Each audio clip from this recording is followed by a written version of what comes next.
Mana nima uchun o'rmonda yolg'iz tunab qolish hayot uchun xavfli. Jeyson ismli bu odam tog'ga sayohat qilishga boradi. U ochiq havoda, ya'ni yaqin oradagi o'rmonda tunab qolishga qaror qiladi. Voqeaning boshida Jeysonga hammasi odatdagidek tuyuladi. Kun qoraygach esa u o'zini ovutib, yog'ochdan qoshiq yasab o'tirganida esa kutilmaganda atrofdan nimanidir ovozi eshitiladi. Lekin Jeyson buni shunchaki qushning ovozi deb o'ylab, aslida bu keyin sodir bo'ladigan dahshatli voqealarning xabarchisiligini bilmagan holda bunga umuman e'tibor qaratmaydi. Birozdan so'ng Jeyson uxlashga yotib, kamera va chiroqlarni o'chiradi. Lekin ko'p o'tmasdan Jeyson qanaqadir g'alati va qo'rqinchli ovoz ta'sirida uyg'onib ketadi. Jeyson bu ovozni aynan qayerdan kelayotganligini bilmaganligi uchun biroz qo'rqishdan boshlabdi. Uning aytishicha, bunaqa ovozni oldinlari umuman eshitmagan ekan. Voqeaning davomida Jeyson o'zini tinchlantirib yana uxlashga harakat qiladi. Lekin bu uzoqqa bormay, Jeyson endi bu ovozlarni shundoq chaylasini oldida eshita boshladi. Jeyson bu ovozlar kimdan kelayotganligini bilish uchun chaylasdan chiqib tashqariga qarab qidira boshladi, lekin hech qanaqa hayvonlarni ko'rmadi.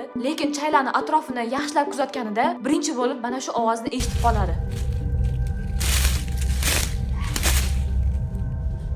Bundan tashqari u chaylasiga qaytganida chaylani oldida 2 yoki 3 ta hayvon ko'z yonib qarab turganligini payqab qoladi.